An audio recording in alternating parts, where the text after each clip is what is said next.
I hadn't set foot in Chicago for 3 years. Standing outside St. Augustine Cathedral, watching mourners file through heavy oak doors, I knew exactly how long it had been. 3 years, 2 months, and 16 days since the fight that severed me from my twin sister. The cab driver had asked if I was okay when I gave him the address. I must have looked as hollow as I felt. My reflection in his rearview mirror showed a stranger with blonde hair, pulled back too tight. Blue eyes rimmed red from crying on the flight from Prague.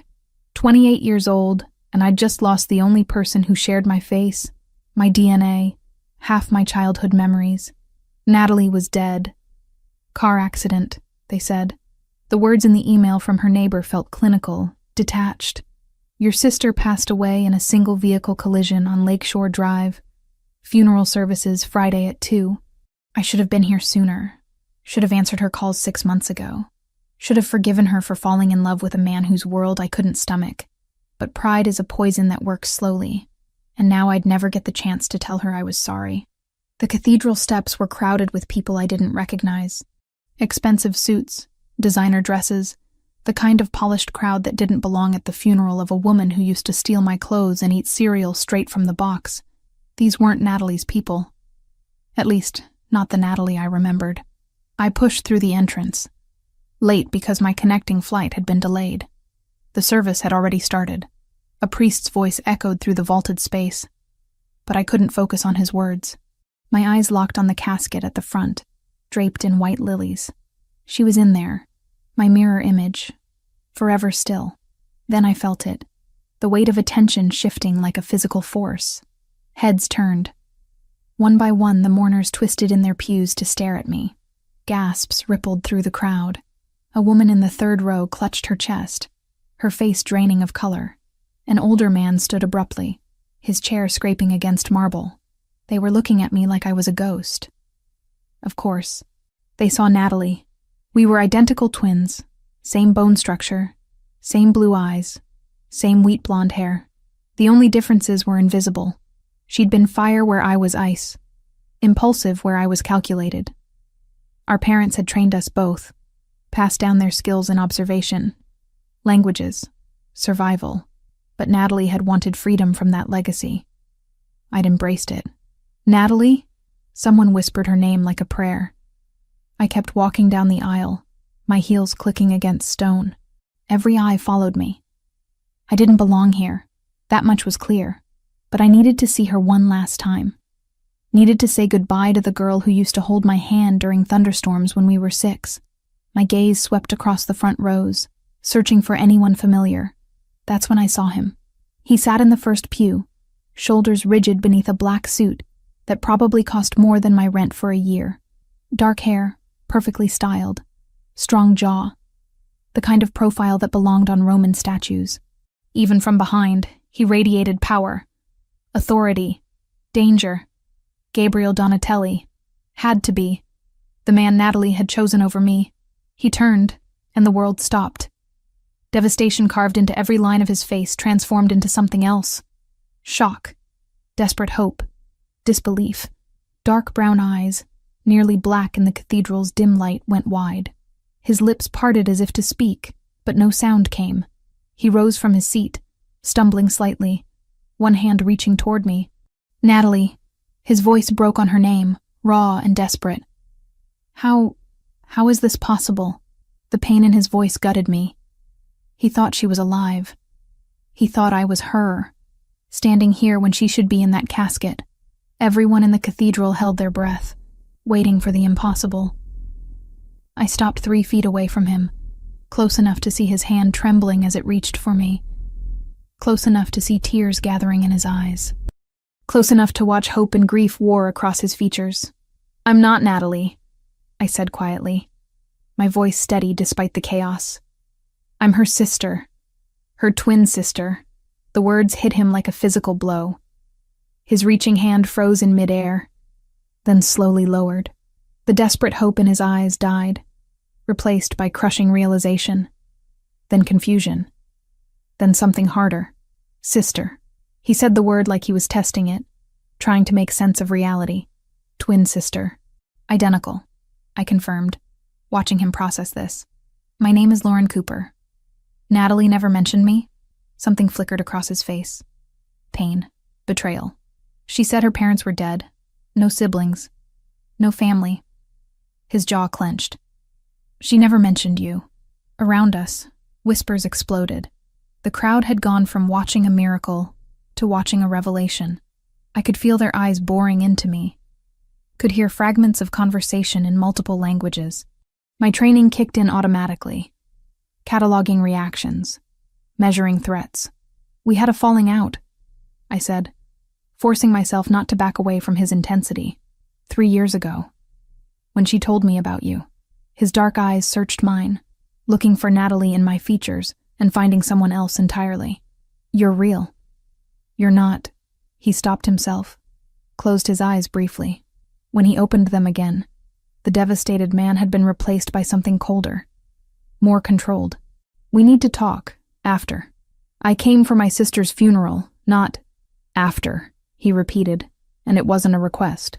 He pulled a card from his jacket pocket and pressed it into my hand. 1 hour. The address is on there. Come alone, or don't come at all. He turned back to the service before I could respond, sitting down with rigid control, but I'd seen his hands. They were shaking. I forced myself to look away, to focus on the casket, made it to the 3rd row before my legs threatened to give out. Slid into an empty space beside an elderly woman who crossed herself and muttered something in Italian. The priest continued speaking, but I caught fragments of whispered conversations around me, phrases in English, Italian, languages I recognized from my work as a translator. Does he know about the twin? How did she hide this? Look at his face. He's destroyed all over again. I studied the mourners while pretending to listen to the eulogy. There were too many of them, first of all. Natalie had been a free spirit, a photographer who traveled light and kept few friends, yet the cathedral was packed. Second, the security. I counted at least 6 men positioned at intervals along the walls, their jackets cut to conceal weapons. They weren't looking at the priest. They were scanning the crowd, watching exits, communicating with subtle hand signals. This wasn't a normal funeral. This was a fortress. My eyes drifted to conversations happening in hushed tones. A man in the 5th row was speaking rapid Italian to his companion, and I caught the words accident and Albanese and too convenient. Albanian. That sent ice through my veins. The Balkan mafias were notoriously brutal. If they were involved in Natalie's death, then this wasn't an accident at all. I leaned forward, straining to hear more.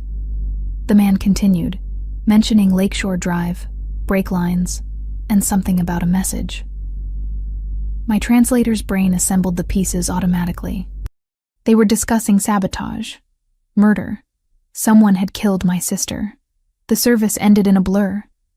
People filed out to the reception hall attached to the cathedral. I stayed rooted in my seat, staring at the casket as workers prepared to move it. My hands trembled in my lap. I'd suspected something was wrong from the moment I read that email. Natalie was an excellent driver, paranoid about maintenance after our father had drilled vehicle safety into us as kids. A single vehicle collision on a straight stretch of road? It didn't add up. Miss Cooper? I turned to find an older man with silver hair standing in the aisle. His movements were careful, respectful, but his eyes held warning. I'm Franco Rinaldi. I handle security for the Donatelli family. The Mafia family, you mean? Mr. Donatelli would like to speak with you, privately, away from here. His tone was gentle but firm.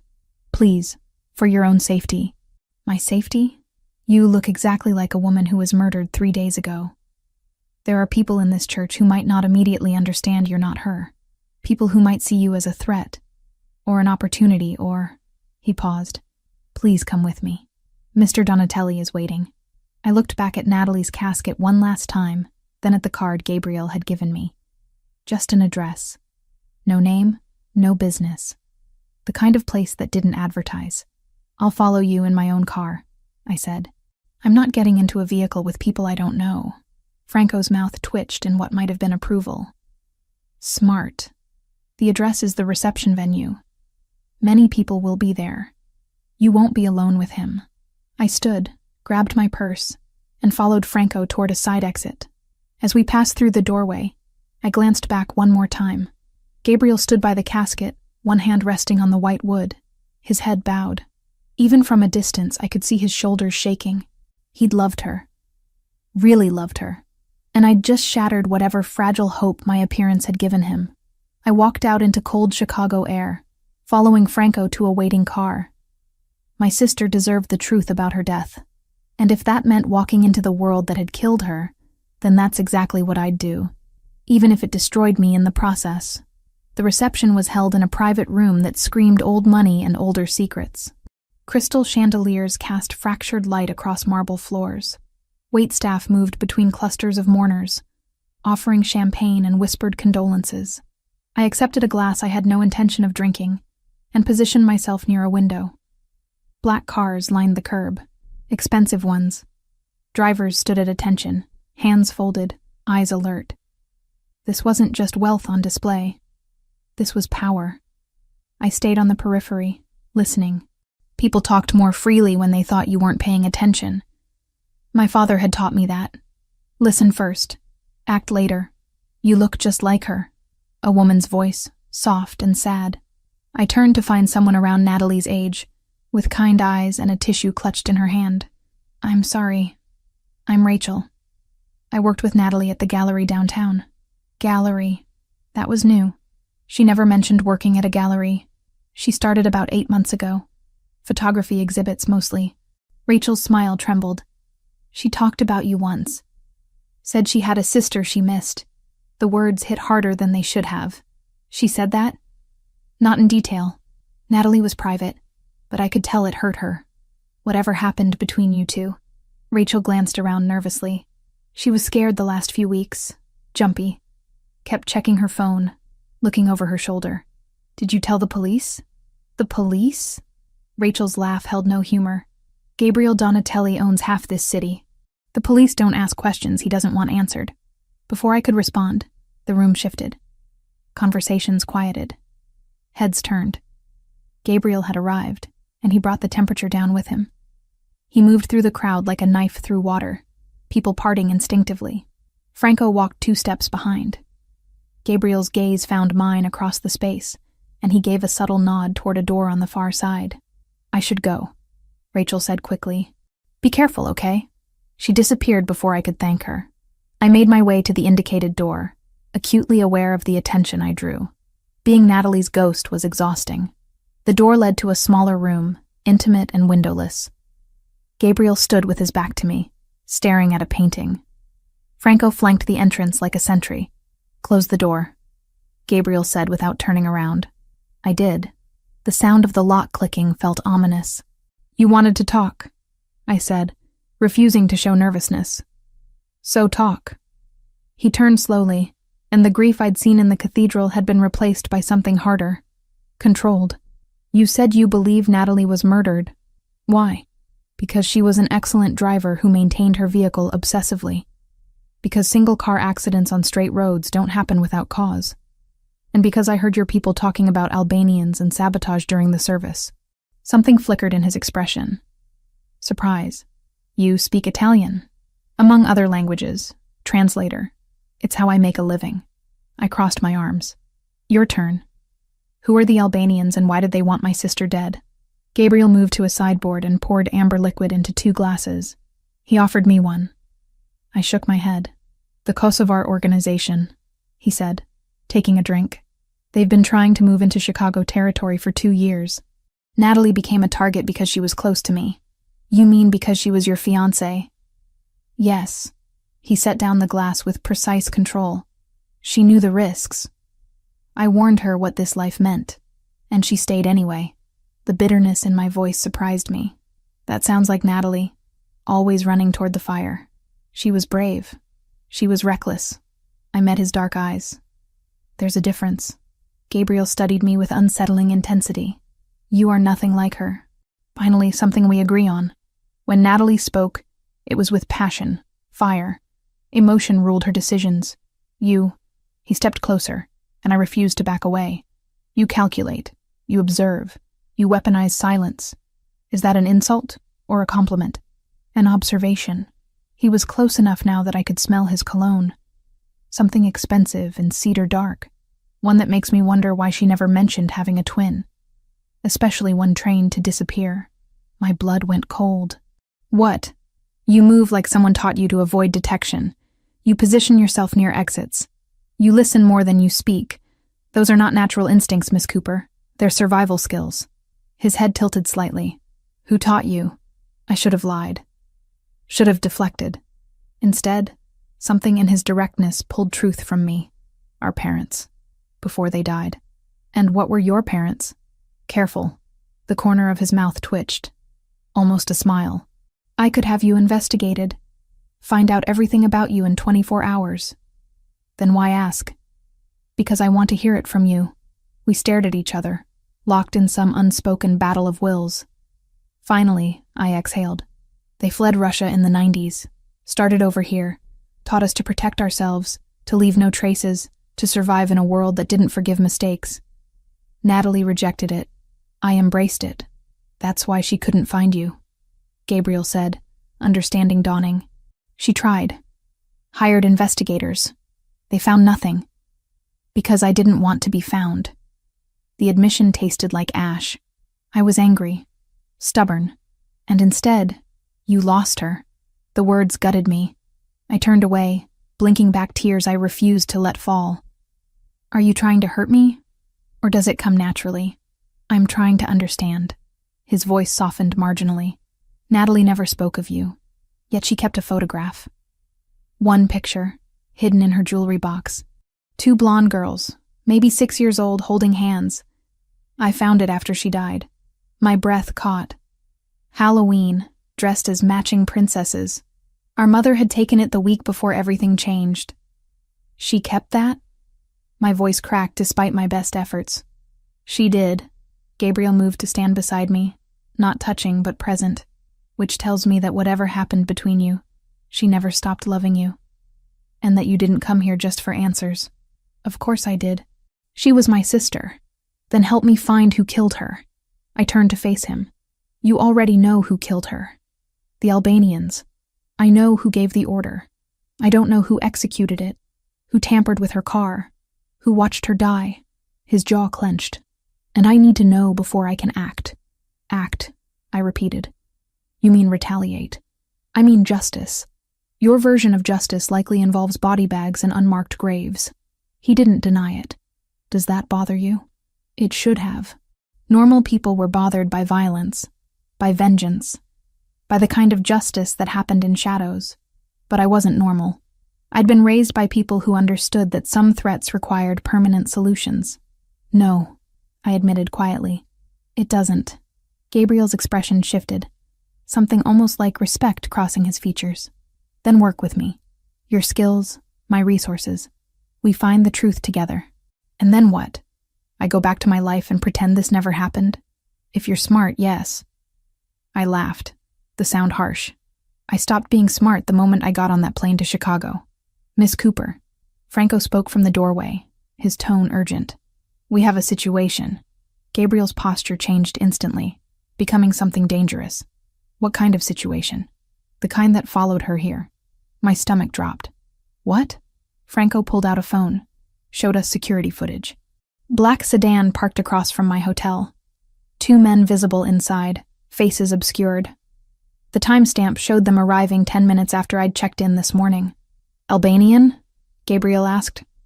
Most likely. They've been stationary for hours. I processed this information with forced calm. They followed me from the airport, or they've been monitoring the funeral. Gabriel countered, waiting to see if anyone unexpected showed up. His dark eyes fixed on me. Which you did. So what? They know Natalie had a twin. How is that a threat? Because you're asking questions. Because you look exactly like the woman they killed. He pulled out his phone, typed rapidly. You're not going back to that hotel. Excuse me? Franco, take her to the house. North property, full security detail. I am not going anywhere with you, I said firmly. I can handle myself. Against trained killers? With what? Sharp words and careful observation? His tone turned sharp. This is not negotiable, Miss Cooper. You involved yourself in this by coming here. Now you're a target. I can protect you or I can have someone clean up your body when they're finished. Your choice. The brutal honesty should have terrified me. Instead, something in me responded to it. The part that Natalie had shared. The part that recognized danger and ran toward it anyway. Fine, I said, but we do this my way. I'm not a prisoner, and I'm not helpless. I help investigate, or you can explain to the police how you let your dead fiancé's twin sister get murdered under your watch. Gabriel's eyes narrowed. Are you threatening me? I'm negotiating. For a long moment, we stood locked in silent combat. Then, impossibly, he smiled. A real smile. Small and sharp. Natalie never threatened me. She would beg, cry, seduce. You hold a knife to my throat and dare me to bleed. Is that a yes? That's a we'll discuss terms in a secured location. He gestured to Franco. Take her. I'll handle things here and meet you in an hour. Franco moved toward me, respectful but firm. I grabbed my purse and followed him out a side exit, away from the reception, away from witnesses. As we walked toward a waiting car, I pulled out my phone and sent a quick message to my emergency contact. Just in case. The last thing I saw before the car door closed was Gabriel watching from a window, his expression unreadable. I'd just agreed to enter the world that killed my sister. The world I'd spent my whole life learning to avoid. But Natalie deserved the truth, and I was going to get it, even if it destroyed me. Franco drove in silence, his eyes constantly checking mirrors. 2 cars followed us, maintaining precise distance. Protection detail, I assumed.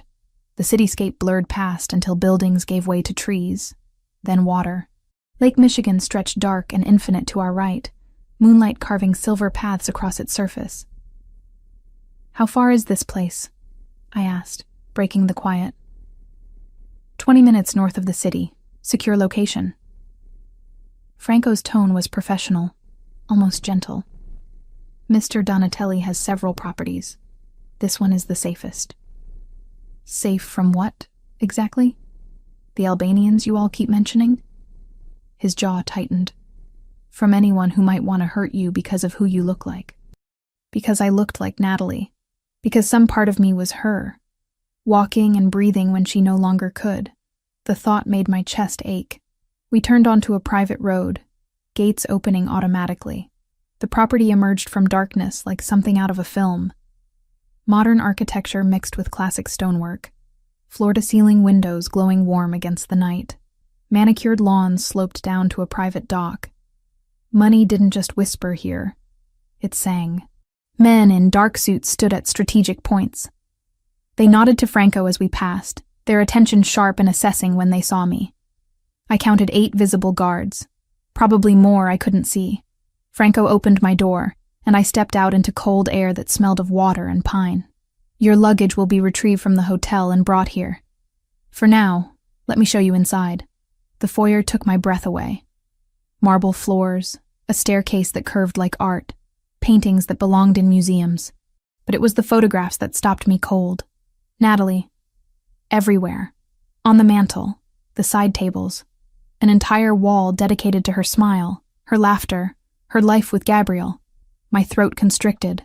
This was his grief on display. His love immortalized in frames. Mr. Donatelli keeps her memory close, Franco said quietly, noticing my reaction. He has not been the same since she died. They were together, how long? 2 years. She changed him, made him want to be better. Franco's expression softened with genuine affection. She was light in a dark world, and I was the shadow of that light, the painful reminder of what he'd lost. Franco led me upstairs, down a hallway lined with more art. He opened a door to a guest room that was larger than my entire apartment in Prague. King bed, sitting area, balcony overlooking the lake. Everything was cream and silver, elegant and impersonal. You'll be comfortable here. Bathroom through that door. Clothes in the closet if you need them. He paused at the threshold. There are guards outside, but they're for your protection, not to keep you prisoner. Mr. Donatelli will arrive soon. Until then, rest. You're safe here. The door closed with a soft click, leaving me alone with my thoughts and my sister's ghost. I explored the room with professional thoroughness. 2 exits, The door and the balcony. Windows locked, but not alarmed. Third floor, too high to jump, but possible to climb down if necessary. Old habits from childhood training, assessing every space for escape routes. The closet held women's clothing. Natalie's, I realized, touching soft fabrics in jewel tones. Emerald, sapphire, ruby. She'd always loved bold colors. I'd preferred neutrals, grays and blacks that helped me disappear. Even our wardrobes reflected who we'd become. Movement outside caught my eye. I moved to the window, careful to stay partially hidden. A car pulled up, and Gabriel emerged, followed by another man I didn't recognize. They spoke briefly, Gabriel's body language tense, authoritative. Then he looked up, directly at my window, as if he knew I'd be watching. Our eyes met across the distance. Even from here, I felt the intensity of his gaze. He disappeared inside. Minutes later, a knock on my door. "Come in," I called, already knowing who it was. Gabriel entered, and the room seemed to shrink around his presence. He'd removed his suit jacket, loosened his tie. Exhaustion lined his face, but beneath it, something harder remained. The grief-stricken fiancé from the funeral had been replaced by someone else entirely. Someone dangerous. "You settled?" he asked, closing the door behind him. As much as one can be when kidnapped by a Mafia boss. His mouth quirked. Rescued. The word is rescued. Semantics. He moved to the window, looked out at the dark water. This was Natalie's favorite room. She'd spend hours on that balcony, photographing the lake at different times of day. The information hurt. "You brought me to her room? It's the safest one. Best sightlines, reinforced walls, direct access to security." He turned to face me, though I suppose that wasn't the only reason. What was the other reason? Maybe I wanted to see if you'd react the same way she did. If you'd stand at that window and see what she saw. His dark eyes searched mine. But you don't. You cataloged exits, assessed threats, calculated risk. Even in grief, you're a survivor first. Is that criticism? It's admiration. He crossed to a dresser, opened a drawer, and pulled out a leather journal. "I found this after the funeral, hidden in Natalie's things at the gallery. The police report on her accident is cursory at best. But this tells a different story." He handed me the journal. Natalie's handwriting covered the pages, familiar loops and curves that made my heart clench. I forced myself to focus on the words. Dates, times, descriptions of men following her, license plates, notes about conversations she'd overheard. My sister had been investigating something, documenting it with the same thoroughness our father had taught us. She was tracking the Albanians, I said, flipping through pages, trying to identify who was giving orders, who was making moves, without telling me. Gabriel's voice held pain and anger in equal measure. She knew I would have stopped her, protected her. Instead, she played detective and got herself killed. She was trying to help you. She was trying to prove something. He moved closer, looking over my shoulder at the journal. Natalie always felt like she didn't belong in my world. Too soft, too innocent. She wanted to prove she could handle it. I found an entry dated 3 weeks before her death. The handwriting was shakier here. Urgent. She mentions a name. Silvio. Says he's been acting strange, taking calls he doesn't want overheard. Gabriel's entire body went rigid. "Show me." I pointed to the passage. Natalie had written about seeing Silvio meeting with someone at a restaurant downtown. A man she described as Albanian based on his features and language. They'd exchanged an envelope. "Silvio Moretti," Gabriel said, his voice dropping to something lethal. "My counselor. I've known him 15 years. Trusted him with everything. Natalie suspected he was working with the Albanians?" Suspected. Not confirmed, but I could see the gears turning in his mind, reassessing every interaction, every decision. If she's right, if Silvio betrayed me, then he didn't just pass information. He killed her. He gave them everything they needed to get to her. The fury in his voice was terrifying and oddly comforting. This was a man who would burn the world down for revenge. "We need proof," I said, forcing logic into the emotional storm. "Suspicion isn't enough. Proof can be extracted. Through torture. That won't hold up in any court." Who said anything about courts? Gabriel took the journal from my hands, his fingers brushing mine. The contact sent electricity up my arm. You need to understand something, Lauren. In my world, justice doesn't come from judges and juries. It comes from loyalty and consequences. If Silvio betrayed me, betrayed Natalie, he'll answer for it. Permanently. I should have been horrified, should have argued for law and order and civilized solutions.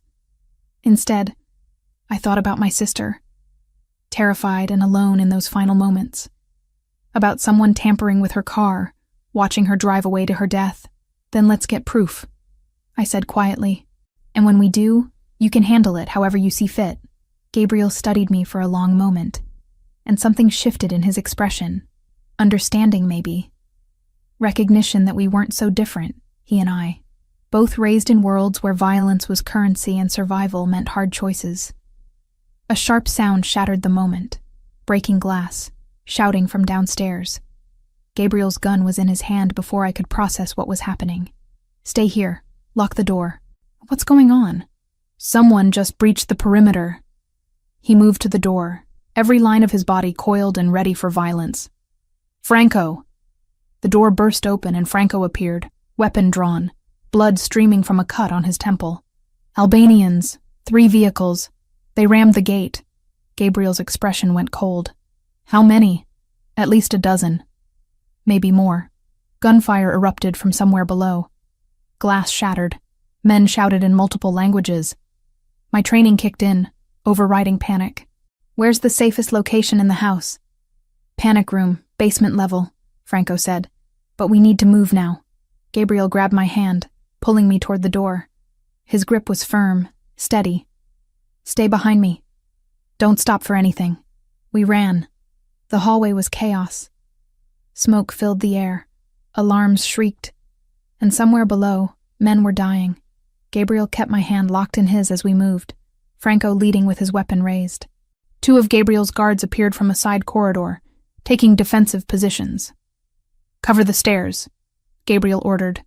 No one gets past this floor. We descended a back stairwell I hadn't noticed earlier. The sounds of fighting grew more distant, contained to the front of the house. Gabriel's security was holding the line, buying us time. The basement was surprisingly modern. Concrete reinforced with steel, emergency lighting casting everything in harsh white. Franco led us to what looked like a wine cellar, but when he pressed his palm to a panel, a section of wall slid open. The panic room was exactly what I expected. Reinforced walls, surveillance monitors showing multiple angles of the property, emergency supplies, weapons, a fortress within a fortress. How long can we stay here? I asked as Franco sealed the entrance behind us. As long as necessary, Gabriel said, moving to the monitors. His jaw clenched as he watched his men engage the attackers. Though I don't plan to hide while my people fight. Your people are trained for this. You're more valuable alive than dead in some pointless shootout. His dark eyes cut to me. Pointless? Strategic, I corrected. You said yourself this is about loyalty and consequences. Getting yourself killed before you can deliver those consequences would be pointless. Franco made a sound that might have been a suppressed laugh. She has a point, boss. Gabriel's expression remained hard, but he turned back to the monitors. I watched over his shoulder as the battle unfolded in grainy black and white. The Albanians were professional, coordinated. They'd come prepared for Gabriel's security, which suggested inside information. They knew the layout, I said quietly. Knew where your guards would be positioned. Someone told them. Silvio. Gabriel's voice was lethal. He's not answering his phone. Neither is his second in command. Convenient timing. Franco, I want Silvio found. Now. And I want to know where he was tonight. Franco was already on his phone, speaking rapid Italian to someone on the other end. Meanwhile, the monitors showed Gabriel's men slowly gaining ground. The attackers were retreating, outnumbered and outgunned now that the element of surprise had faded. 10 minutes later, it was over. Bodies littered the front lawn, most of them Albanian. 3 of Gabriel's men were injured, 1 seriously. But they'd held the property. All clear, Franco reported, receiving confirmation through his earpiece. Perimeter secure, ambulance en route for our wounded. Gabriel holstered his weapon. The bodies? Being handled. Police have been notified it was an attempted robbery. They won't ask questions. Of course they wouldn't. This was just another night in a world where violence was currency, and law enforcement looked the other way. We returned upstairs to find the house transformed. Bullet holes pocked the walls. Glass glittered across marble floors. Blood stained the foyer where someone had fallen. Men in dark suits moved with practiced efficiency, cleaning, documenting, erasing evidence. "Your room is untouched," Franco said to me. "But perhaps you'd prefer different accommodations tonight." "She stays near me," Gabriel said before I could respond. "The master suite. Double the guards on that floor." I should have argued, should have insisted on independence. But standing in the wreckage of an attack meant to kill me. I found myself nodding. Gabriel led me to the opposite wing, to a suite that was somehow both luxurious and masculine. Dark woods, leather, floor-to-ceiling windows overlooking the lake. A California king bed dominated the space. "There's a sitting room through there," he said, gesturing to an adjoining door. "Couch converts to a bed. You'll have privacy." "Thank you." He moved to the windows, looking out at the water. Dawn was breaking, painting the sky in shades of amber and rose. We'd survived the night, but at what cost? "They'll come again," I said quietly. "The Albanians. If Silvio told them about me, they'll keep trying until I'm dead. Then we eliminate the threat before they get another chance." He turned to face me, exhaustion lining his features. "I should never have brought you here. Should have put you on the first plane back to Prague and forgotten you existed. But you didn't." "No, I didn't." His gaze held mine, searching. "Because you're the first person who understands. Who knows what it's like to lose someone and want vengeance more than breath. Who doesn't flinch at the ugly truth of what I am. And what are you, Gabriel? A monster who loved an angel. Who watched her die because I couldn't protect her.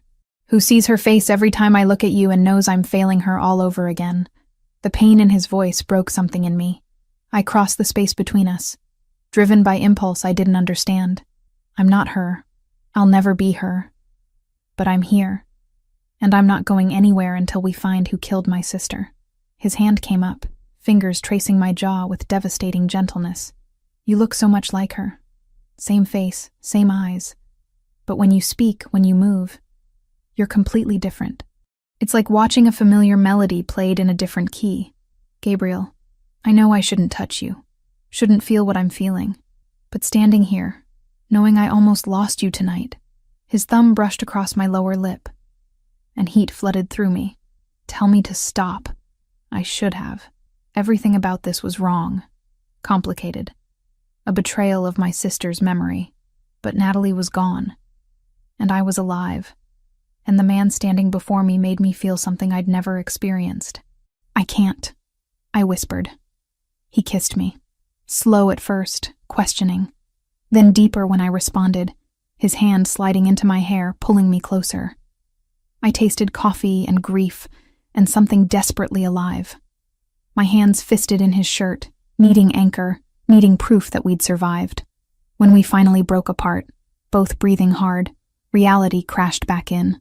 "That was a mistake," I said, even as my body screamed otherwise. "Probably." He didn't let go, but I don't regret it. We barely know each other. I know you're brave. I know you're smart. I know you loved your sister enough to walk into danger for answers. His forehead rested against mine.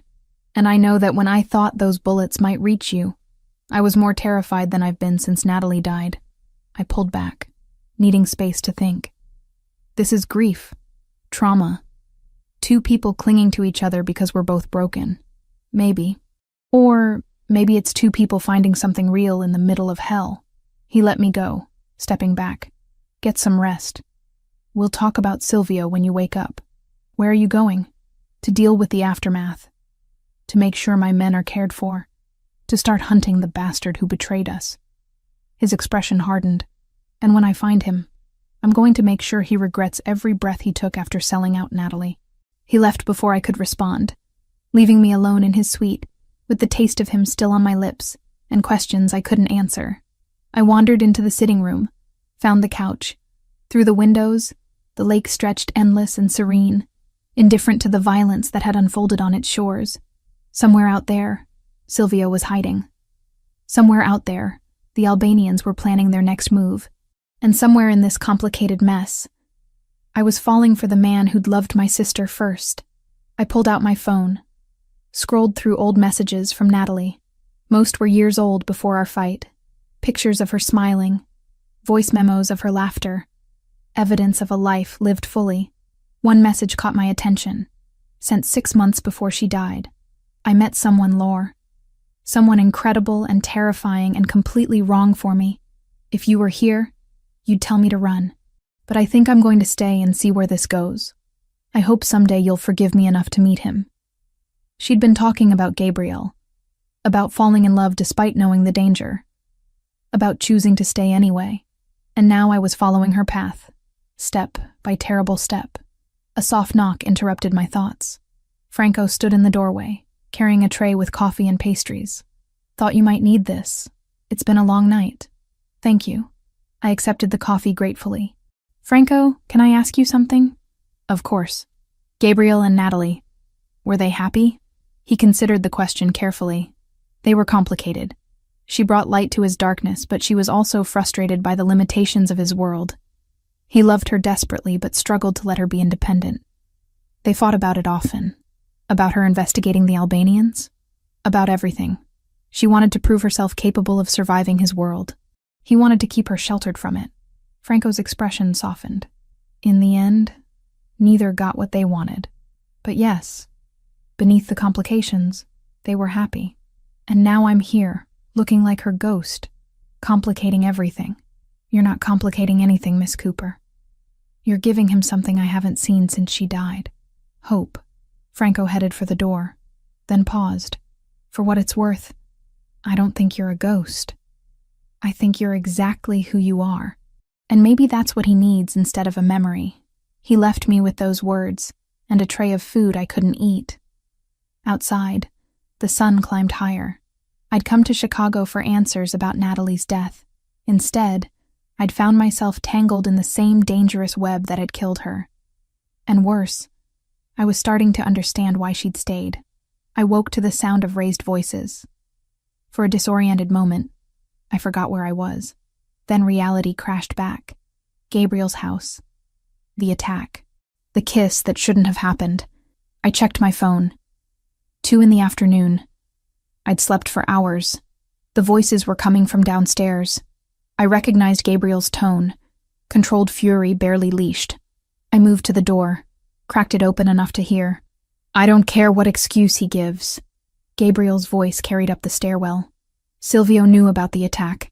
His phone records show calls to known Albanian operatives. Boss, he's asking to meet. Says he can explain everything. That was Franco, measured and careful. It's a trap. Probably. But he claims he has proof the Albanians are planning something bigger. Silence stretched. Then Gabriel spoke. His voice colder than I'd ever heard it. Set it up. Neutral location. Full security. And Franco? Whatever happens, Silvio doesn't walk away. I dressed quickly in clothes from the closet. Black jeans that fit surprisingly well. A charcoal sweater. Natalie's clothes, I realized. We'd always been the same size. Gabriel was in his office when I found him, standing at the window with his back to the door. He didn't turn when I entered, but his shoulders tensed. You heard, he said. Statement, not question. Hard not to. You weren't exactly quiet. I wasn't trying to be. He finally faced me, exhaustion carving lines around his eyes. Silvio wants to meet tonight, claims he has information, and you think it's a trap. I know it's a trap. The question is whether the information is worth walking into it. He moved to his desk, pulled up security footage on his computer. We found him through his mistress. The screen showed a middle-aged man with silver hair and sharp features. Handsome in a polished way, expensively dressed. He was pacing in what looked like a hotel room, phone pressed to his ear, gesturing wildly. That's Silvio? 30 years in this life. I've known him since I was 18. Gabriel's jaw clenched. And he sold out Natalie for what? Money? Territory? Cowardice? He looked at me, really looked, and something shifted in his expression. You're wearing her clothes. Everything else I own is still at the hotel. She wore this the night I met her. Gallery opening downtown. She took my picture without asking. Said I had interesting shadows. The intimacy of the memory hung between us. Gabriel, I know this is complicated. That I should keep my distance. That you're her sister and this is wrong. His hand moved to my face, cupping my cheek. But I can't seem to stay away from you. We kissed once. In the aftermath of violence and grief. That doesn't mean... It means everything. His thumb traced my cheekbone. Because I've been thinking about it all day. Because you're not her, Lauren. You're something entirely different. And that terrifies me. I should have pulled away. Instead, I leaned into his touch. What are you saying? I'm saying I want you to come with me tonight. To the meeting with Silvio. I want your eyes on this. Your instincts. You see things others miss. He paused. But more than that, I want you close because the thought of you out of my sight makes me reckless. You want me at a confrontation with the man who killed my sister. I want you helping me get justice for her. I considered this. Every rational part of me screamed that I should leave Chicago. But the part that had loved Natalie, that had inherited our parents' darkness, wanted to see Silvio's face when he realized his betrayal had consequences. Okay, I said. I'll come. Gabriel pulled a small handgun from his safe. Glock 43, 9mm, easy to conceal. Franco will get you a holster. I took the weapon, checked the chamber, tested the weight. The movements came automatically, muscle memory from training sessions when I was 15. You handle that like you've done it before, Gabriel observed. I have. Though I've never shot at a person. Hopefully tonight won't be your first time. The hours until the meeting crawled by. Franco fitted me with an earpiece and a holster that sat comfortably at the small of my back. He walked me through the warehouse layout using blueprints, showing me exits, cover points, danger zones. You stay with Mr. Donatelli at all times, Franco instructed. Silvio is dangerous. He's cornered, desperate. Don't underestimate him. At 8:30, we left. 3 cars, 12 men, enough firepower to start a small war. I sat in the back with Gabriel, his hand finding mine in the darkness. Neither of us spoke. The warehouse loomed against the night sky, dark except for a single entrance lit by harsh spotlights. Silvio's people were already visible, 4 men positioned strategically. Everyone clear on the play? Gabriel spoke into his radio. Confirmations came back. Good. Let's end this. We exited the vehicles. The cold October air bit through my sweater. Gabriel's hand rested on the small of my back as we walked toward the entrance. Franco walked ahead, weapon visible. Inside, the warehouse was exactly what I expected. Concrete floors, rusted equipment, the smell of old oil and decay. Silvio stood in the center under a hanging work light, looking smaller than he had on the security footage. Older. Frightened beneath the expensive suit. Gabriel, his voice carried across the empty space. Thank you for coming. Give me one reason I shouldn't kill you right now. Gabriel's tone was conversational, which somehow made it more terrifying. Because I can give you Victor Castrati, the Albanian boss, location, schedule, vulnerabilities, everything you need to end this war before it destroys you.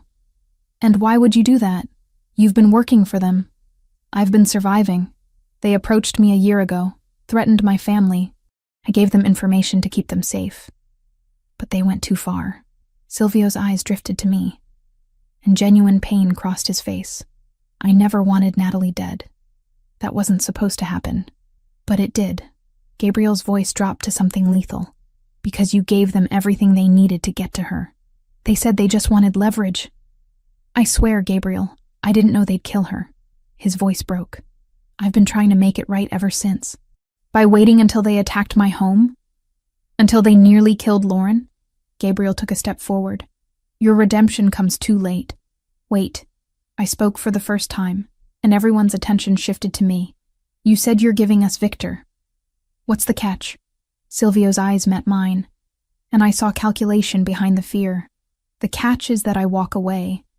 New identity, money, protection. I disappear, and you get the man who actually ordered Natalie's death. No. Gabriel's response was immediate. Then we all die. Silvio pulled his hand from his pocket, and suddenly his men had weapons raised. Gabriel's people responded in kind, and the warehouse became a standoff. I activated a dead man's switch when you arrived. If I don't check in every 15 minutes, information about your operation goes to the FBI. Every account, every contact, every dirty deal. The betrayal ran deeper than we'd known. Silvio hadn't just sold out Natalie. He'd been preparing to destroy everything. Gabriel's expression went cold. You're bluffing. Am I? Are you willing to bet your empire on it? Silvio's voice grew stronger. I'm offering you Victor on a silver platter. The man who killed your fiancée. Take the deal, Gabriel. Let me go, and I'll give you vengeance. The silence stretched tight as a wire. I could feel Gabriel's fury radiating beside me. He wanted Silvio dead. But he wanted Victor more. Show me proof, Gabriel said finally. Proof you actually have access to Victor. Silvio pulled out his phone, tapped the screen, then turned it toward us. A photo showed Victor Castrati entering a building, timestamp from earlier today. Another showed his schedule for the next week, detailed and specific. I've been his inside man for a year. I know everything. Silvio's smile was bitter. Take it or leave it, Gabriel. Decide fast. My next check-in is in 8 minutes. Gabriel looked at me, and I saw the question in his eyes. What would I do? Let Silvio walk to get Victor, or demand justice now and risk everything? I thought about Natalie, about how she'd tried to prove herself in a world that ultimately killed her, and I thought about what she would want. Not revenge against the messenger. Revenge against the man who'd given the order. Take the deal, I said quietly. Get Victor. Gabriel's jaw clenched, but he nodded. Fine. Give us Victor, and you walk. But Silvio? He stepped closer. If you're lying, if this is a setup, I will find you. I will find everyone you've ever loved. And what happens to them will make you wish you died here tonight. Silvio swallowed hard. I understand. Then talk, and make it count. What followed was 30 minutes of information. Victor's location, a penthouse in downtown Chicago. His schedule, his security detail, his weaknesses. Silvio laid it all out with the precision of someone who'd been planning this revelation for months. When he finished, Gabriel pulled out his phone and made a call. Let him go. Full surveillance. If he contacts the Albanians, end him. Silvio and his men backed toward the exit. At the threshold, he paused and looked back at me. For what it's worth, Miss Cooper, your sister was brave. Braver than I was. I'm sorry I couldn't protect her. Then he was gone, disappearing into the night with his freedom bought in blood money and betrayal. Gabriel turned to me, and the fury in his eyes was breathtaking. We're going after Victor tomorrow night, and when we find him, I'm going to make sure he knows exactly why he's dying. Good, I said simply, because I want to be there when you do. The day of the operation felt surreal. Gabriel's people moved through the house like shadows, assembling weapons, reviewing blueprints, communicating in coded language. I stayed in Gabriel's office, monitoring communications equipment while Franco walked me through the plan. Victor's penthouse occupied the top 3 floors of a luxury building downtown. Heavy security, both electronic and human. You'll stay with me in the command vehicle, Franco said for the 3rd time. Monitor feeds, coordinate extraction if needed. You're not going inside. We'll see, I murmured, earning a sharp look. Gabriel appeared in the doorway, dressed in black tactical gear that somehow made him look even more dangerous. His dark eyes found mine across the room. Lauren, a word. He gestured to the hallway. I followed him to an empty room, watched him close and lock the door. The air between us crackled with tension. I need you to promise me something, he said, stepping close. If things go wrong tonight, if I don't make it out, don't. I pressed my fingers to his lips. Don't say it. I have to. His hand covered mine, pulled it away but didn't let go. If I don't make it, Franco has instructions. Money, protection, everything you need to disappear. Go back to Prague. Just survive. Gabriel, these past days with you, they've reminded me what it feels like to want something beyond revenge, to imagine a future that isn't just blood and darkness. His hand cupped my face. Natalie loved me, but she never understood this life. You, though, you understand the darkness because you carry it too. We barely know each other. It's not. His forehead rested against mine. You're not her shadow, Lauren. You're your own light. Sharper, colder, more dangerous. And it terrifies me how much I want that. I kissed him. Hard and desperate, pouring every complicated feeling into it. He responded instantly, backing me against the wall, hands tangling in my hair. The kiss deepened, became something consuming. When we finally broke apart, both breathing hard, reality settled back in. Come back alive, I whispered. That's all I ask. I intend to. He stepped back, the cold strategist returning. Victor dies tonight, for Natalie.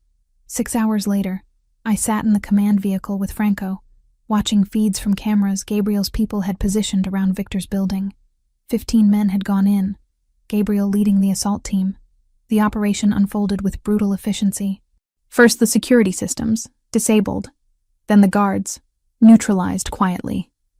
Gabriel's team moved like ghosts. Approaching target floor. Gabriel's voice came through my earpiece. Gunfire erupted through the feed. Victor's personal security had been waiting. The screens showed chaos, muzzle flashes in the darkness, men falling. Gabriel, report, Franco barked. Static. Then, taking heavy fire.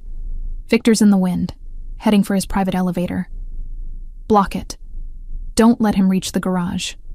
More gunfire. Then I saw it. A secondary feed showing the garage level. A black SUV pulling up, engine running. Victor's escape route. Franco, look, I pointed. He's going to get away. Franco cursed. Boss, Victor's got a vehicle in the garage. You need to move now. Copy. Pursuing. But I could see what Franco couldn't. Gabriel's team was pinned down. By the time they fought through, Victor would be gone. I made a decision my father would have hated.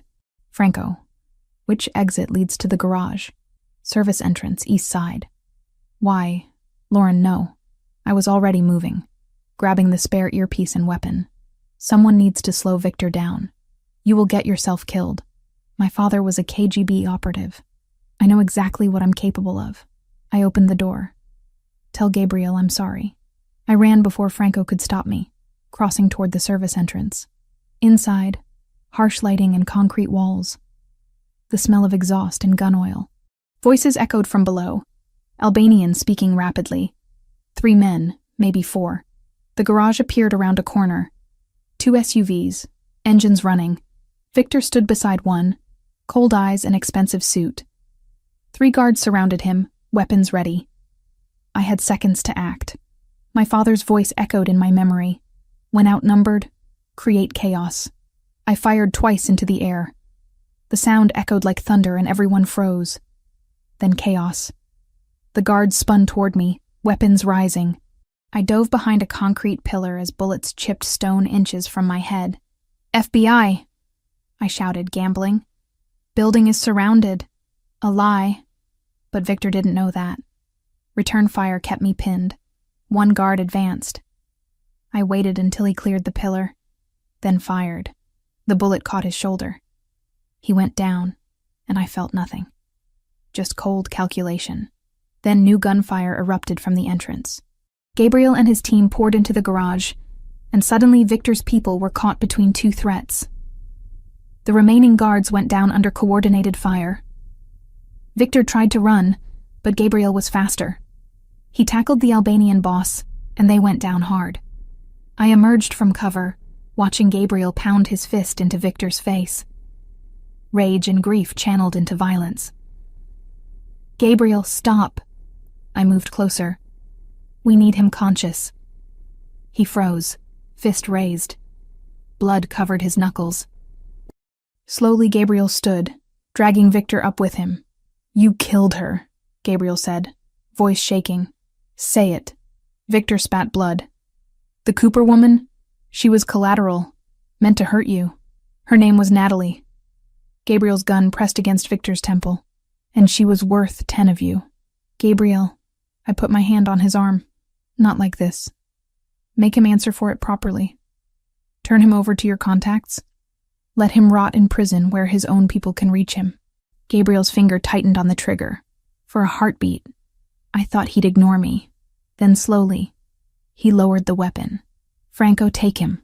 Gabriel shoved Victor toward his second-in-command. "Make the calls. Get him buried somewhere he'll never see daylight again." Franco moved quickly, securing Victor while calling in favors. Around us, Gabriel's team conducted cleanup. Gabriel turned to me, and I saw it happen. The moment he processed what I'd done. "You could have died." His voice was quiet, dangerous. "You could have died, and it would have been my fault. I made a choice. Victor was escaping. Not you!" The words exploded from him. "I can't lose someone else. I can't watch someone else I care about bleed out because of this life. But you didn't. I'm fine." He pulled me against him, holding tight. "Don't do that again. Don't make me choose between revenge and keeping you safe." "Okay," I whispered. "I promise." We stood like that while his team worked around us. Eventually, Franco approached. "Boss, we need to move. Police will be here in 10 minutes. Gabriel released me slowly. "Lauren rides with me." The drive back was silent. Gabriel's hand found mine in the darkness, trembling. Not from fear, from the aftermath of violence, from nearly losing control, from having to choose. Back at the house, his people melted away. Gabriel led me upstairs to his suite, into the bathroom where he turned on the shower and just stood there, staring at nothing. "Let me help," I said quietly. I helped him remove the gear, the weapons, the vest. Beneath it all, bruises were already forming. A graze on his ribs where a bullet had come too close. "This needs cleaning," I said. "It's fine." "It's not fine. Sit down." He obeyed. I found a first aid kit, cleaned the graze with careful efficiency. My hands didn't shake. "That would come later. You're good at this," Gabriel observed. "I've had practice." "Your parents really were operatives." "Yes, they taught us everything. How to survive, how to disappear, how to do what's necessary." I taped a bandage over the wound. "How to live with the consequences of hard choices." "And can you live with what you did tonight?" I met his eyes. "I don't know yet. Ask me tomorrow." "Tomorrow." He pulled me close, buried his face in my hair. "Tomorrow we figure out what comes next. Tonight, I just need you close." I leaned into him, and we stayed like that while water ran in the shower, steam filling the room. Outside, the lake was dark and peaceful. Natalie had been avenged. Victor would pay for what he'd done. But the cost was written in blood and bullets and the knowledge that I'd crossed a line tonight. And the terrifying part was that I didn't want to go back. 2 weeks after Victor's capture, I stood in my hotel room staring at a plane ticket to Prague. The room felt sterile after Gabriel's lake house, all beige walls and generic art. My luggage sat packed by the door, ready for a life I wasn't sure I wanted anymore. My phone buzzed. "Gabriel," for the 3rd time that morning. I let it go to voicemail. We'd been dancing around the same conversation for days, both knowing we needed to talk, but neither brave enough to start. The truth was simpler and more complicated than either of us wanted to admit. I'd fallen for a man who commanded an empire built on violence. A man who'd loved my sister first. A man whose world had already taken one person I loved. I needed space to think, to breathe, to figure out who Lauren Cooper was when she wasn't running on adrenaline and grief. The knock on the door wasn't surprising. I'd known he'd come eventually.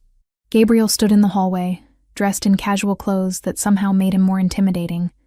Dark jeans, leather jacket, that scar on his chin catching the light. He looked exhausted, haunted. "You weren't going to say goodbye," he said quietly. I didn't know what to say. "How about the truth?" He stepped inside, and I closed the door. "How about telling me you're leaving because you can't handle what we did? What I am, what this life costs. It's not that simple." "It's exactly that simple." He moved to the window, stared out at the skyline. Natalie struggled with the same thing. She wanted to love me but hated what loving me meant. The compromises, the violence, the constant danger. She tried to prove she could handle it, and it killed her. "I'm not Natalie. No, you're stronger, colder, more capable of surviving this world." He turned to face me. "Which is exactly why I shouldn't ask you to stay. Because you could. You could adapt, build a life here, become part of this. And watching you do that, Watching this darkness consume someone else I love would destroy me. The words hung in the air. Someone else I love. He'd said it casually, like it was obvious. You don't love me, I said, needing to believe it. You love what I represent. Closure with Natalie. A second chance. Is that what you think? He crossed to me, hands framing my face. I loved Natalie. Past tense. She was light and joy and everything good. But you, Lauren, you're something entirely different. What am I then? You're the first person who sees what I am and doesn't flinch. Who understands that some darkness can't be washed away with good intentions. Your sharp edges and cold calculation. But beneath that, you're fiercely loyal. Protective. His thumb brushed my cheekbone. You're everything I didn't know I needed. And I'm terrified of losing you before we even have a chance. I wanted to believe him. Wanted to think we could build something real from tragedy. But reality was less forgiving. Victor is in custody, I said, stepping back. Natalie has been avenged. The reason we came together doesn't exist anymore. So we need a reason? We can't just be two people who found each other in the dark. Not when one of those people runs a criminal empire, and the other has spent her whole life trying to escape that world. I gestured to the luggage. My parents fled the KGB so Natalie and I could have normal lives. How can I honor that by walking right back into the darkness they died to escape? Gabriel's expression hardened. Then go. Get on that plane. Go back to Prague, to your quiet life, pretending you didn't spend 2 weeks orchestrating revenge. Pretending you didn't shoot someone. Pretending you're not exactly like your parents, carrying darkness in your DNA. The words hit like physical blows because they were true. Violence came naturally to me. The cold calculation, the strategic thinking, the ability to do what was necessary. I was my parents' daughter, and no amount of distance would change that. What are you offering? I asked quietly. If I stay, what does that life look like? Complicated. Dangerous at times. But I'm working on changing things. Transitioning legitimate operations to Franco. Creating businesses that don't require looking over our shoulders. It'll take time, but I'm serious about it. Because of me? Because of us. Because I'm tired of this life. Natalie wanted me to change, but I wasn't ready. With you, he moved closer. With you, I want to be better. Not perfect, not innocent, but better. And if I can't do it, if I try to be with you and the weight breaks me, then I'll let you go. No guilt, no chains. But Lauren, his hand found mine. Don't walk away before we even try. Don't let fear of what might happen steal what we could have. I looked at our joined hands. His scarred from years of violence. Mine marked by the past 2 weeks. We were both damaged. Both carrying darkness. Maybe that was why this could work. I need conditions, I said finally. If I stay, I maintain my independence, my career, my identity. I'm not becoming someone's kept woman. I wouldn't want you to. And you follow through on the transition. Franco takes over dangerous operations within 6 months. Or I'm gone. Agreed. And we visit Natalie's grave. Together. I need to talk to her. Explain this. Make peace with loving the man she loved first. Gabriel's expression softened. We can go today. The cemetery was quiet. Autumn leaves covering the ground in shades of copper and gold. Natalie's grave was in the newer section. Her headstone simple. Natalie Cooper. Beloved daughter. Sister. Fiancé. Gabriel stood beside me, his hand finding the small of my back. Support without pressure. Hi, Nat, I said quietly. I'm sorry I wasn't here sooner. Sorry for 3 years of silence, for letting pride keep us apart. Wind rustled through nearby trees. I met him. Gabriel. The man you loved. I glanced at him. You were right. He's worth the risk. Worth the complications. I didn't understand that before, but I do now. I loved her, Gabriel said, speaking to the stone. But I wasn't good enough for her. Wasn't ready to be what she needed. I failed her, and I'm sorry. Tears tracked down my face. I'm going to try, Nat. To be with him. I need you to be okay with that. I need to believe you'd understand. The wind picked up, and somewhere a bird called. It felt like permission. Gabriel pulled me against his side.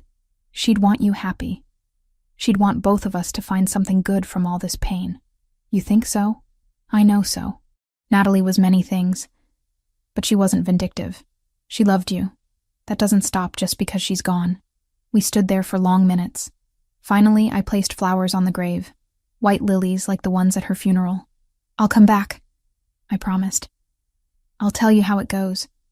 You won't be forgotten, Nat. Not by me, not by him. You'll always be part of our story. As we walked back to the car, Gabriel's arm around my shoulders, I felt something shift. Acceptance. The past couldn't be changed. Natalie was gone, and two people who'd found each other through tragedy were choosing to see if love could grow in darkness. Where to? Gabriel asked as we reached the car. I looked back at Natalie's grave one last time, then at the man beside me. Home, I said simply. Take me home. He understood. Not my hotel, not Prague. Home to the lake house, to the life we were choosing to build together.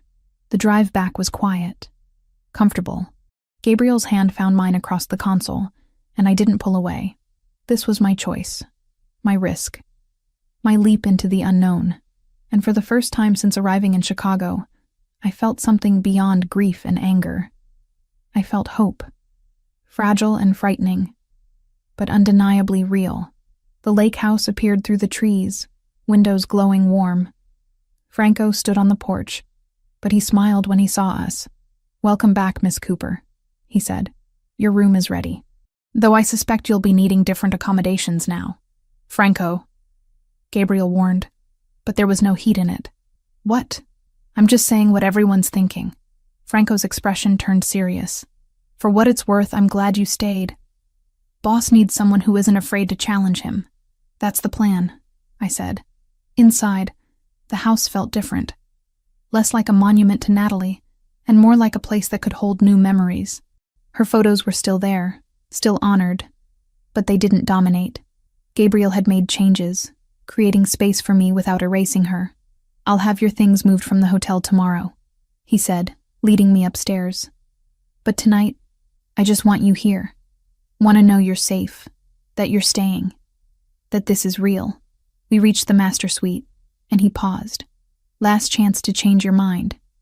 To say this is too fast, too complicated, too much. I kissed him instead of answering.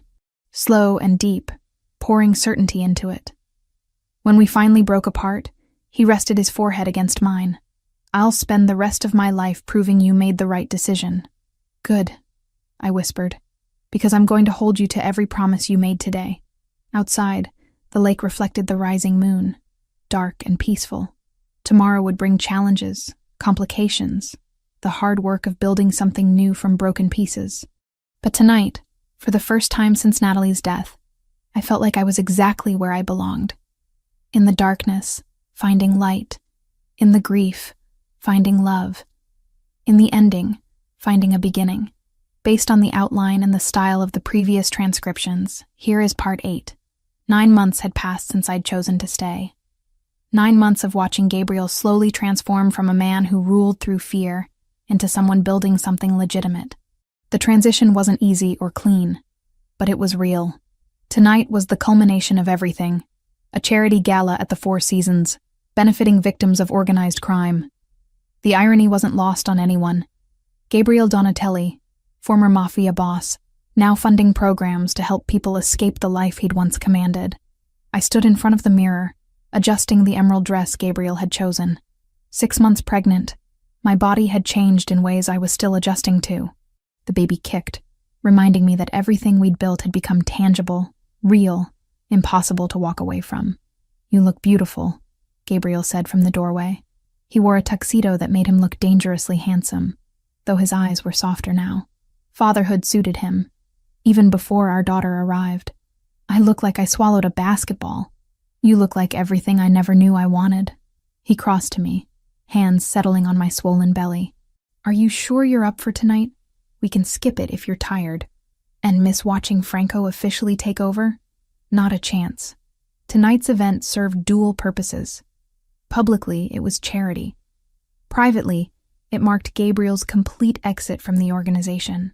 Franco would assume control of all remaining operations, legitimate and otherwise, while Gabriel focused on the legal businesses we'd been building. The ballroom glittered with Chicago's elite. Politicians, businessmen, socialites who'd once feared Gabriel now sipped champagne beside him, pretending the past didn't exist. Money had a way of buying amnesia. Franco approached, looking uncomfortable in his tuxedo. "Boss, everything's ready. Contracts are signed, transfers are complete. As of midnight, it's all mine. Not boss anymore," Gabriel corrected gently. "Just Gabriel. You're the one they answer to now." Franco's expression was complicated. Pride and apprehension mixed together. "You sure about this? Walking away completely? I'm building something better. For her. For our daughter." Gabriel's hand found mine. "The old life is yours. Make it whatever you want it to be. I'll make you proud." "You already have." I excused myself to use the restroom, navigating through the crowd with the gracelessness of late pregnancy. The hallway was quieter, and I took a moment to breathe, pressing a hand to my lower back. That's when I noticed him. A man stood near the service entrance, watching the ballroom with intense focus. Mid-30s, dark suit. But something about his posture was wrong. Too rigid, too alert. His hand kept drifting to his jacket, and I recognized the gesture. He was armed. My training kicked in despite months away from that world. I observed without seeming to, noting details. The slight bulge under his jacket, the way he tracked Gabriel's movements, the Albanian accent I caught when he spoke into a phone. Victor's cousin. Had to be. Silvio had warned us there were relatives who might seek revenge, but we'd thought we'd neutralized the threat. I moved quickly, circling back toward the ballroom. Found Franco first. Threat. Service entrance. Albanian. Armed. Watching Gabriel. Franco's expression hardened instantly. "Get to Gabriel. Now. Don't let him out of your sight." I pushed through the crowd, pregnancy making me slower than I wanted. Gabriel was near the stage, speaking with a city council member, oblivious to danger. The lights dimmed for the scheduled presentation. Perfect cover for an attack. I reached Gabriel, grabbed his arm. "We need to move. Now." "Lauren, what?" "Albanian. Service entrance. He's here for you." Gabriel's transformation was instantaneous. The civilized businessman disappeared, replaced by the predator. His hand found the small of my back, guiding me toward an exit. Too late. The man emerged from the service entrance, weapon rising. Everything happened in seconds. Franco appeared from nowhere, tackling the Albanian before he could fire. They went down hard, and the crowd erupted into screams. Gabriel shielded me with his body, backing us toward cover. More security poured in, Gabriel's former men who still protected him. The Albanian was subdued, dragged away, but the damage was done. The illusion of safety, of normalcy, shattered like glass. Gabriel held me, hands checking for injury. "Are you hurt? Is the baby—" "We're fine, I'm fine." But my hands were shaking now, adrenaline catching up. "How did he get in? Your security?" Was focused on external threats. He came as catered staff. Gabriel's jaw clenched. "This is my fault. I should have been more careful. This is Victor's cousin's fault. And it's over now." I pressed his hand to my belly where our daughter kicked. "We're alive. We're together. That's what matters." Police arrived, asking questions we'd answered 100 times before. Former associates vouched for Gabriel's reformed status. The Albanian was taken into custody, and slowly, the chaos settled. In the aftermath, we stood on the hotel balcony overlooking the lake. The same lake we'd stared at from Gabriel's house months ago. Dark and peaceful. And indifferent. "Maybe Franco should handle everything," Gabriel said quietly. "Maybe I'm fooling myself thinking I can build something clean from this. You already are building it. One foundation at a time." I leaned into him. Tonight was one man's vendetta. Tomorrow is a foundation helping abuse survivors. A scholarship program. Legitimate businesses employing people who need second chances. That's your legacy now. Our legacy. His hand covered mine on my belly. Her legacy. Speaking of which, we need to finalize her name. I thought we agreed. Natalie. I'd suggested it weeks ago. And Gabriel had cried. Not from grief this time, but from something gentler. Gratitude that I wanted to honor my sister this way. Natalie Cooper Donatelli, I said, testing it. Our daughter, carrying both our pasts into a better future. She'll be extraordinary, just like her mother. 3 weeks later, I sat in the same hospital where I'd once translated for victims of violence, now giving birth to hope made flesh. Gabriel held my hand through every contraction, every push, every moment of pain that led to something beautiful. When they placed our daughter in my arms, tiny and perfect and ours, I looked at Gabriel and saw tears streaming down his face. She has your eyes, he whispered, blue like the lake, and your stubborn chin. I traced the line of her jaw. Natalie, meet your father, the man who loved your namesake and chose to become better. Meet your mother, Gabriel added, kissing my forehead. The woman who saved me when I didn't know I needed saving. Later, when visitors had gone and the room was quiet, Gabriel pulled out his phone and showed me a photo. Natalie's grave, now marked with fresh flowers and a small plaque. Aunt Natalie, it read. Forever loved, never forgotten. I went this morning, he explained. Told her about the baby, about you, about how we're trying to build something good from all the pain. What did she say? Nothing. Everything. The wind blew, and it felt like permission, like she was telling us to stop looking back and start looking forward. I held our daughter closer, breathing in her newborn scent. Forward then, toward whatever comes next. Together, always. Outside, the sun rose over Chicago, painting the sky in shades of gold and rose. A new day, a new beginning, a new life built from darkness and grief, and the stubborn choice to try. Natalie Cooper Donatelli slept peacefully in my arms, unaware that she was the bridge between past and future. The proof that sometimes the most broken people could create something whole. That love could grow in the darkest soil and bloom into something extraordinary. And somewhere, I like to think, my sister smiled.